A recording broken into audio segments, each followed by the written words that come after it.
Shalom Aleichem. My name is Amalia Haas. I'm delighted and honored to have been invited to participate in this learning session for Shavuot. I'm going to be speaking on the book of Ruth on the theme of Olam, Chesed, Yibaneh. May he build a world of kindness. May God build a world of kindness. And I want to just acknowledge my indebtedness to the work of Gabriel H. Cohn in this lovely book, Textual Tapestries, Explorations of the Five Megillot.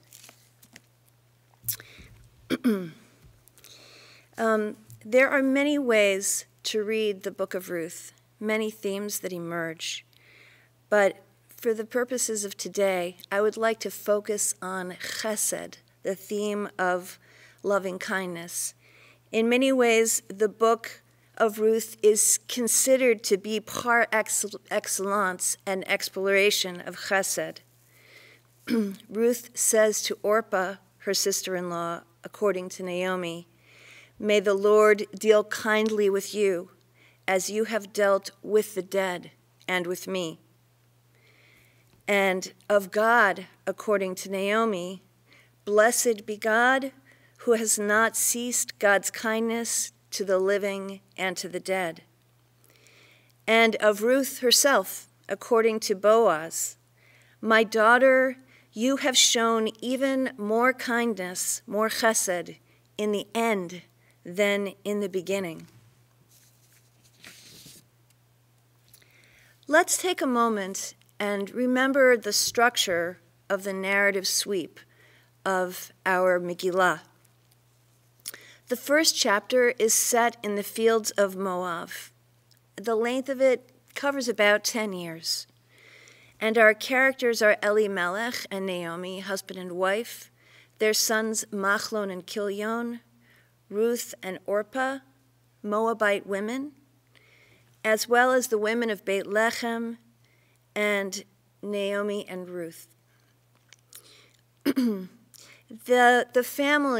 The core family we begin with, Elimelech, Noam, Machlon, and Kilion, go to Moab because of a famine in Beit Lechem. And there, the father of the family dies. Elimelech dies. Machlon marries Ruth. Kilion marries Orpah. But these two adult sons of Elimelech and Naomi themselves die, at which point Naomi chooses to return to Beit Lechem. Now, her one daughter-in-law, Orpah, does not continue back with Naomi, but Ruth insists that she will return with her, and the two of them reach Beit Lechem at the time of the barley harvest. That closes out our first chapter. In the second chapter, which takes place in two locations, the city gates of Beit Lechem, Yehudah, and the fields of Boaz, we have arrived here at the harvest season. And our characters here are Boaz, a relative of Elimelech, the patriarch who has died, Naomi, Ruth, and the gleaners who are harvesting in the field.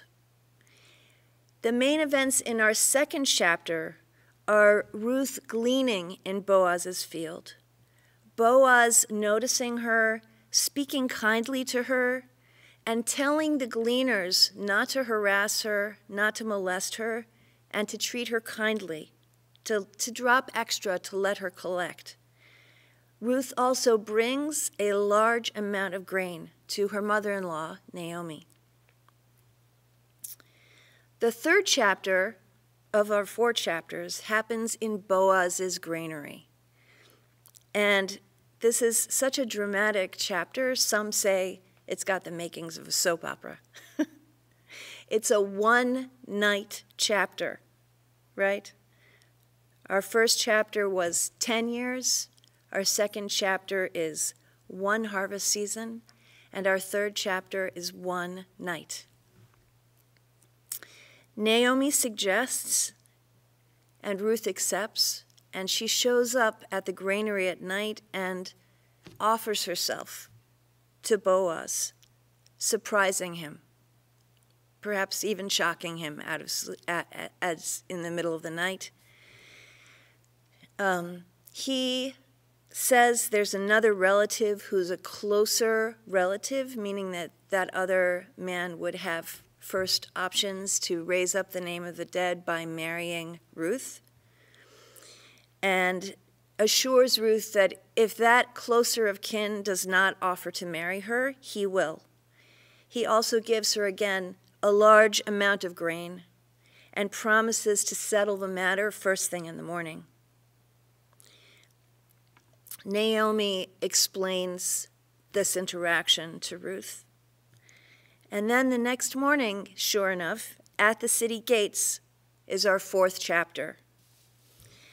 The relative so-and-so, in the Hebrew words of the Bible, it says Ploni Almoni, so-and-so basically.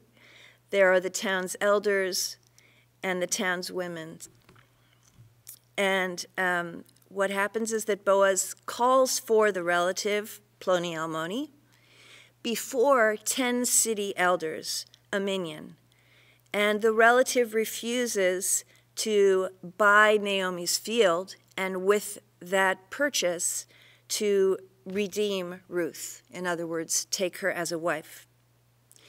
Having settled the matter with that closer of kin, Boaz and Ruth marry, and as the story closes, their child, a son, Oved, is born, and the story tells us that Oved's lineage leads to the birth of David HaMelech, of King David. So that's the outline of our story. It starts from famine, death, and disaster of almost fairy tale proportions, including the names of the sons, Machlon and Kilion, which are fairy tale-like names, and moves through that disaster to a return of Ruth and Naomi to Beit Lechem, which they had left, and through the mockery with which the town's women meet Naomi initially. And Naomi, whose name means loveliness, calling herself, renaming herself Mara, which means bitterness, reflecting her tremendous loss, her loss of husband, her loss of her 2 children, and now returning with one loyal daughter-in-law, perhaps bringing her back really with some ambivalence. The story moves from that through to a redemptive story of a marriage, of a child born who will lead to the lineage of David HaMelech, and even, again, with this extraordinary fairy tale proportions, the character of Ruth herself is not the one described nursing her newborn child. She is the birth mother, but the story tells us that Naomi herself nurses her grandson.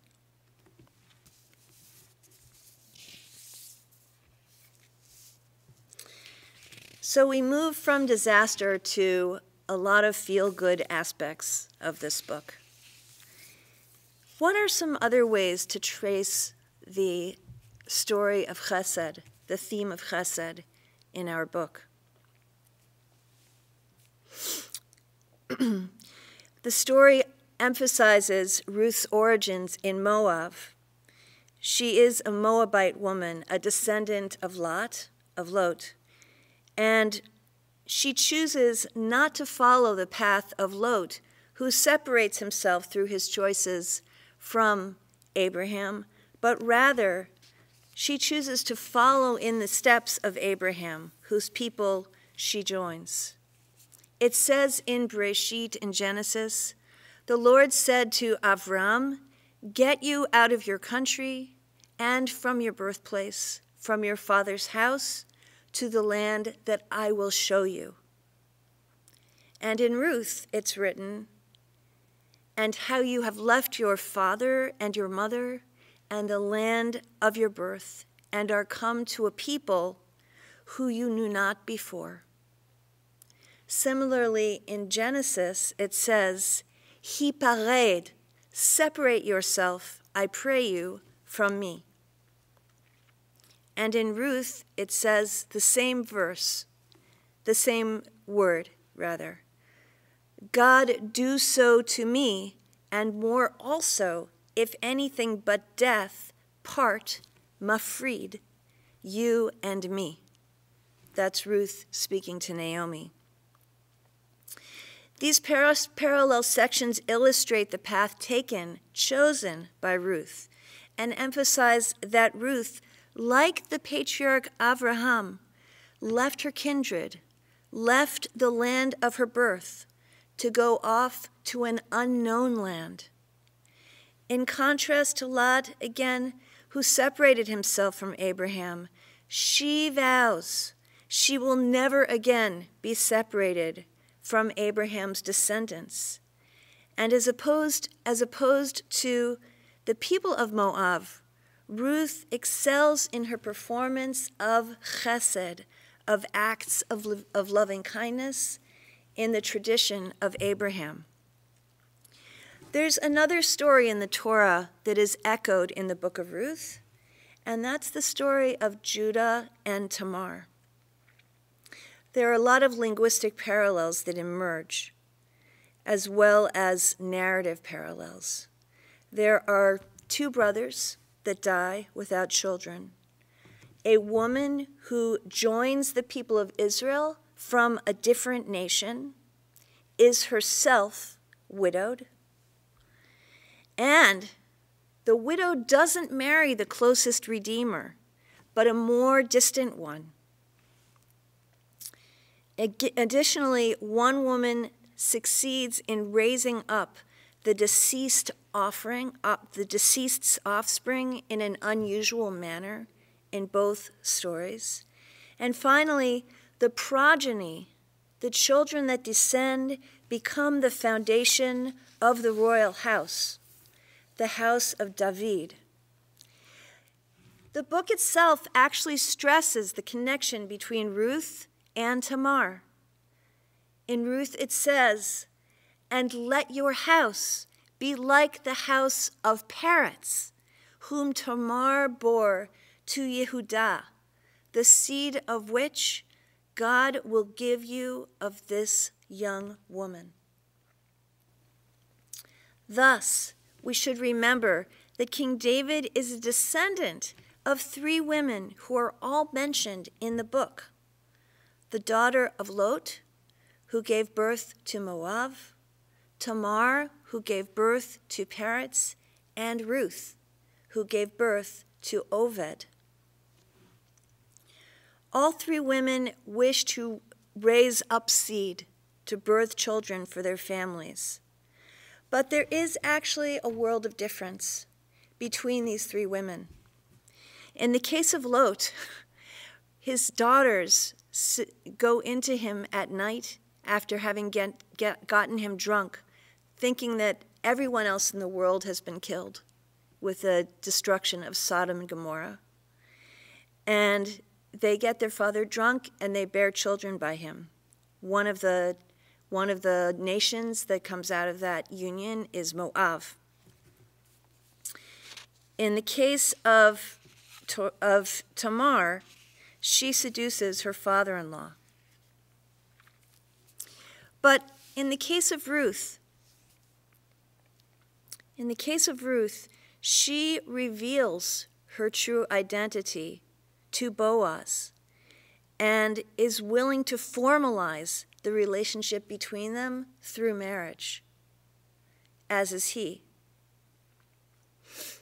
Furthermore, she is not a relative who is forbidden in marriage, according to Torah law. Here, there's no incest. And though Boaz is much older than Ruth, evident in the fact that he calls her my daughter and praises her explicitly for having followed the young men, whether poor or rich, for having not followed the young men, rather whether poor or rich, and bringing herself to him instead. She wishes to cleave to Boaz, for only with him will she be able to raise up the name of the dead upon his inheritance, for he is a near kindred.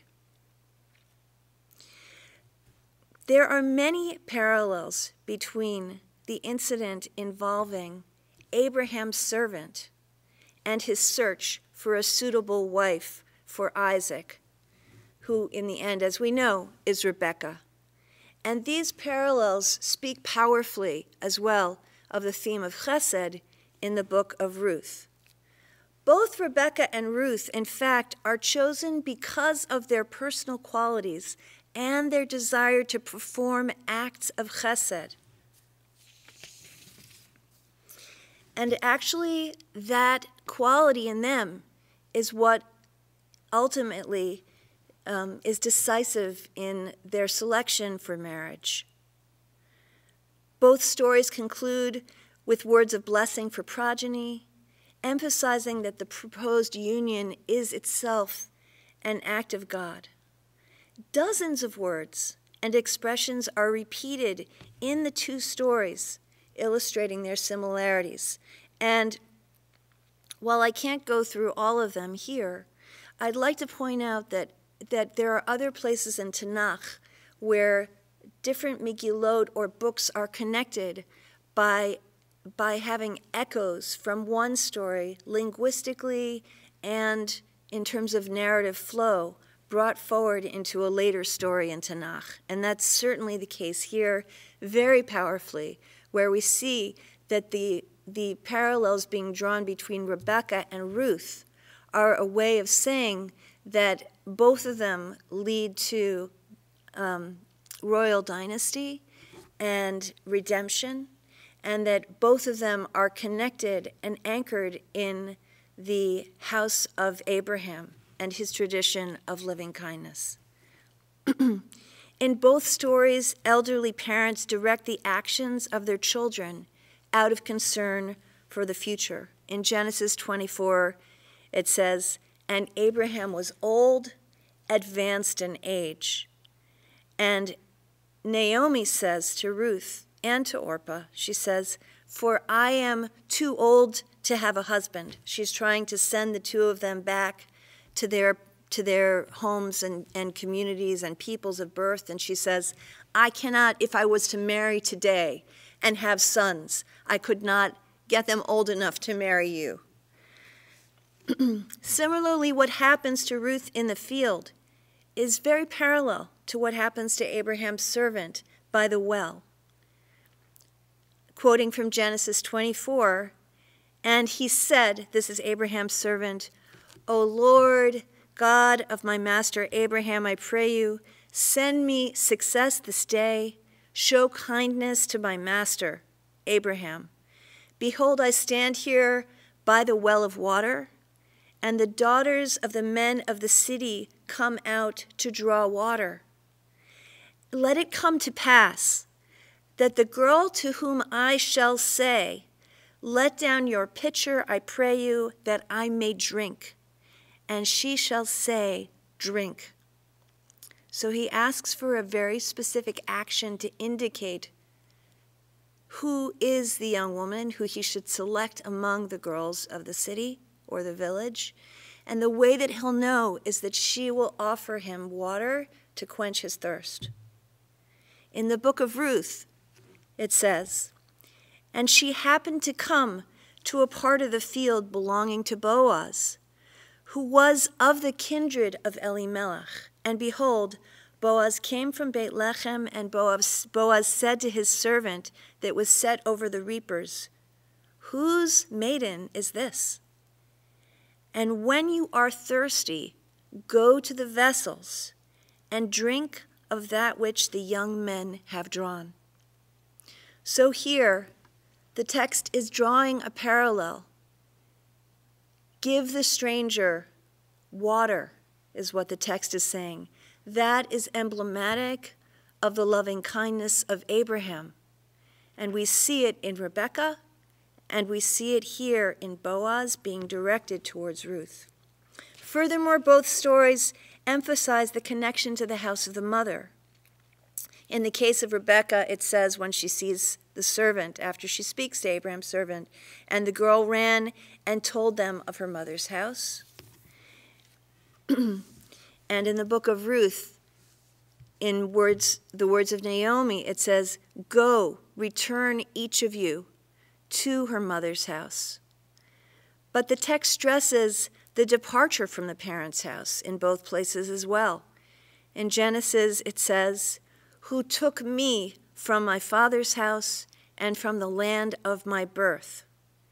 And in Ruth, it says of Ruth, "We know how you have left your father and mother and the land of your birth." The parallels go on and on. There are parallels between Rebekah and Ruth highlighting modesty.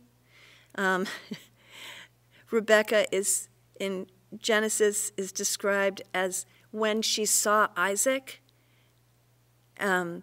she descended from the camel, and as some translated, she fell from the camel. Ruth is described as she fell on her face and bowed herself to the ground. Both women at the beginning of their stories are almost anonymous, but by the end, they are worthy of blessing for future generations. In Genesis, the question is asked of Rebekah, "Whose daughter are you? We don't even know who you are." And by the end, it says, "You are our sister. Be you the mother of thousands, of 10,000s, and let your seed possess the gate of those who hate you." Similarly, in Ruth, it says, "Whose maiden is this?" And then at the end, it says, "The Lord make the women that come into your house like Rachel and like Leah, which two did build the house of Israel, and be prosperous in Ephrat and be famous in Beit Lechem."